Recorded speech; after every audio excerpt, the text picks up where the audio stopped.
Assalamu alaikum. I am Raza Kharal and you are watching Raza Kharal YouTube channel.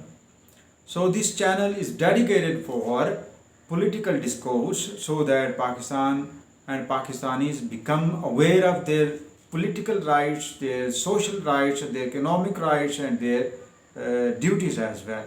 Because without duties and rights, a society cannot make progress. تو سر دست ہمارا موضوع پاکستان تحریک انصاف ہے اور اس کی 3 سالہ کارکردگی.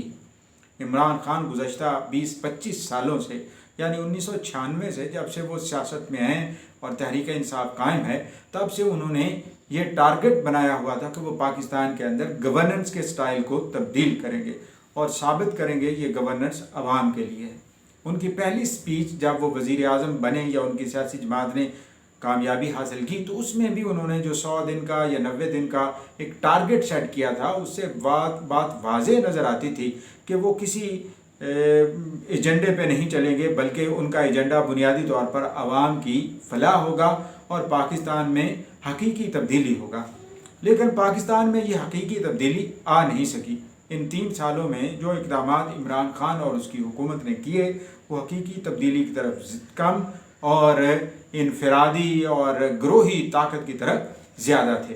مثال کے طور پر ان کا یہ قدم کہ احتساب سب کے لیے ہے لیکن احتساب میں صرف اپوزیشن کو ہی نشانے پر لیا گیا تو یہ ایک طرح سے اپنے ان حمایتیوں کو سپورٹ کرنا تھا جن کے اوپر بے شمار الزامات تھے، اسکینڈل تھے اور ان اسکینڈلز کو سب نے دیکھا سہا. پاکستان پورے نے ان اسکینڈلز کو سہا لیکن اس کے باوجود بھی ان پر کوئی ایکشن نہیں لیا گیا، ان کے خلاف نہیں لیا گیا. تو ایک طرح سے یہ پہلی قدم پہ نفی تھی اس انصاف کی جس کا بول بالا کرنے کے لیے عمران خان نے پچھلے 20-22 سالوں تک ہزاروں تقریریں کی، ہزاروں گفتگویں کی ہوں گی اور پھر ہزاروں لوگوں سے باتیں کی ہوں گی لیکن وہ جب عملی طور پر قدم اٹھانا تھا ایسا نہیں ہو سکا. دوسرا ان کا جو بڑا قدم تھا یا وہ جس کا وہ انہوں نے تہیہ کیا ہوا تھا وہ تھا ایجوکیشنل ایمرجنسی.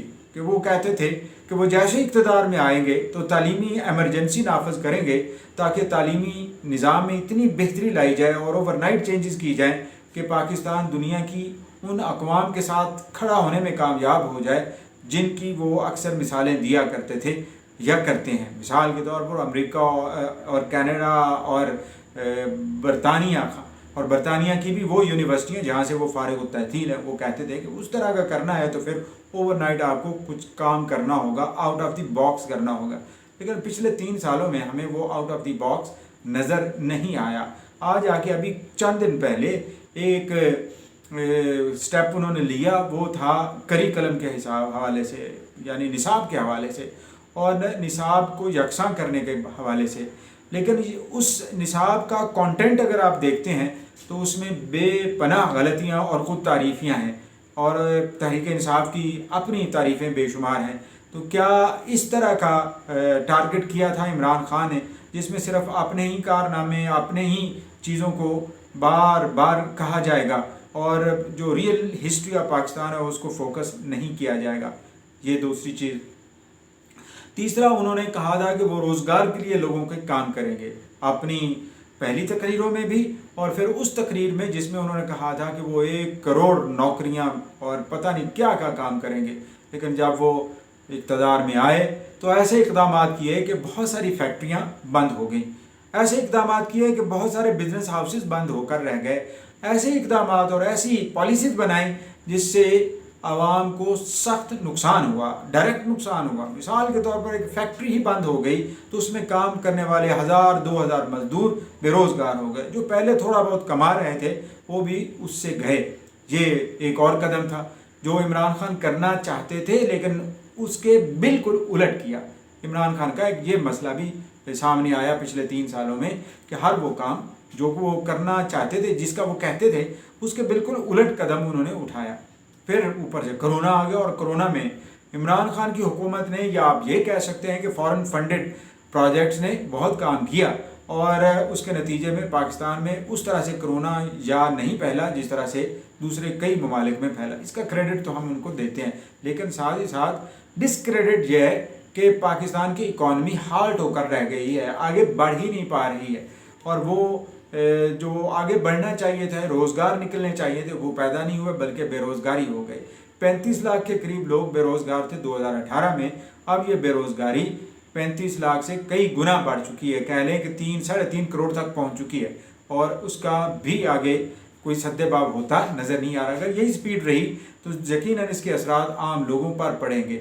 اچھا، اور تیسری بات جو مہنگائی کے حوالے سے عمران خان کہتے تھے، وہ بارہا اپنی تقاریر میں اپوزیشن لیڈر کے حوالے سے، جب وہ اپوزیشن میں تھے تب سے، اس کے علاوہ بھی وہ کہتے تھے کہ جب وزیر اعظم چور ہوتا ہے تو پھر مہنگائی بہت زیادہ ہوتی ہے، بل بہت زیادہ آتے ہیں، وغیرہ وغیرہ، یہ سب چیزیں وہ کہا کرتے تھے۔